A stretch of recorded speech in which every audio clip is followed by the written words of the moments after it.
You can't play. You haven't been playing? No, I haven't played since our first game. What's been? I might have tore a hip flexor. Oh yeah? I didn't realize you weren't playing. Huh.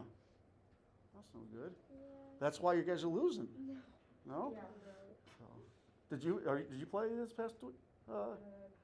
Kinda? Yeah, Okay. I'm just getting back into everything. Okay. All right, well, that's something at least. Okay, let's look at number 19. Okay, so number 19 says, describe the transformation. We have y equals, or f of x is x squared. F of x is x squared, and then it gives g of x is 3x squared? 3x squared, okay? There's still some students that are struggling with this concept, okay? And I'm not making fun. I just noticed it when I graded the test. They had 3. Does that move it up, down, left, or right? It doesn't move it at all. It only moves when you what or what? Add or subtract. That's the only time it moves. This does not move it. Now, it impacts it, but it doesn't move it. Like you guys said, it stretches it. How do you know it stretches it? Because it's a positive. Not because it's positive. Or it's not. Bigger than 1. It's higher than 1, okay? So, and if you stretch something, what else happens to it? It gets skinnier, okay? So if we have, here's x squared, we're going to stretch this, it's going to go like that, okay?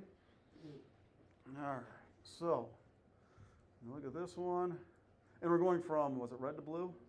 Blue to red, we're going blue to red. So this one flipped it and made it fatter, that ain't it.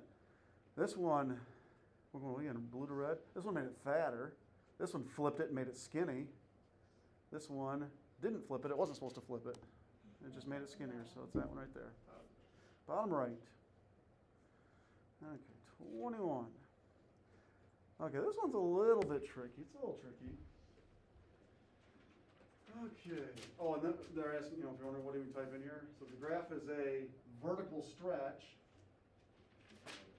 And I accepted this on your test, but you really should have said a vertical stretch by a factor, well, no, that's all they're asking. You should have said by a factor of 3, but I didn't mark anybody wrong on the test if I did that. Okay, so this next one. Okay, so we have f of x is x squared, like always. And then g of x is, in parentheses, 2x squared. What we should do is we should simplify this a little bit. I mean, if we had 2x in parentheses squared, that means 2x times itself. So 2x times 2x, which is 4x squared, okay? All right, so let me ask you this. What's this 4 going to do? Stretch it. Stretch it, because 4 is bigger than 1. Is it going to stretch it more or less than the problem we just did? More. Even more, why? Because it's 1 number bigger. It's even bigger than 3. They're both bigger than 1, but 4 is bigger than 3. So however skinny this one is, this one what? Skinnier. Better be skinnier yet, even skinnier, okay? So, we have our original graph. Next one's going to be super skinny.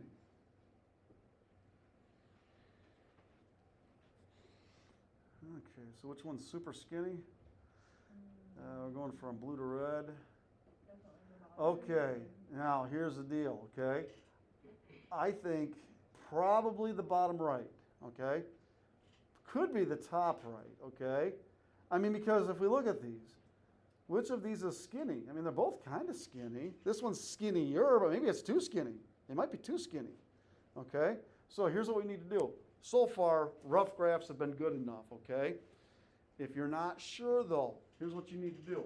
We need to plug in a value for x. Let's plug in 1. If I was to plug in 1 for x, do we times first or we do powers first? Powers. 1 squared, be careful, it's not 2. It's 1 times 1, which is 1, times 4 is 4. So it needs to go through the point 1, 4. When we look at these, does this go through the point 1, 4? Here's 1, 1, 2, 3. Does that go through 1, 4? Yeah. You need to look at it, they can't see. Does this red line, does this red one, or the blue one, go through 1, 4? Over 1, up 1, 2, 3. Is that touching it or not? No. No, it's not. Over 1, up 1, 2, 3. It does go through that one, okay? So again, they both look pretty darn good to me, but only one of them actually is going to get you the right answer. Okay, so it was what, the bottom right one? Is that what it was? Mm-hmm. Okay. Let's see, how many more of these? 23. do at least one more. At least one more. Okay, so 23. There you go. So that's x squared like always. Then g of x is 1/5 x squared minus 4. Okay, so there's two things going on here. What's minus 4 going to do?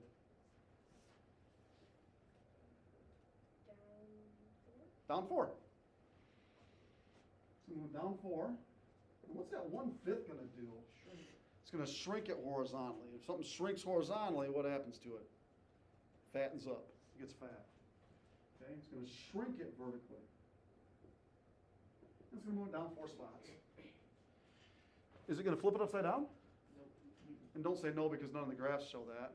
How do you know it's not going to flip it up? There's a negative here. It's not up. It's not up front. It's got to be in the front. Okay, so we got to take this blue graph and move it down 4 and fatten it up. So what you think? You think of this one? That one moved it up 4. That one moved it up 4. It's got to be which one? Bottom left. Definitely the bottom left. Moved down 4 spots. And it got super fat. How far does this go? 27. Okay, I'll tell you what, we'll stop right there. I'll give you guys time to click on your answers. Yeah, I'm going to let you pass.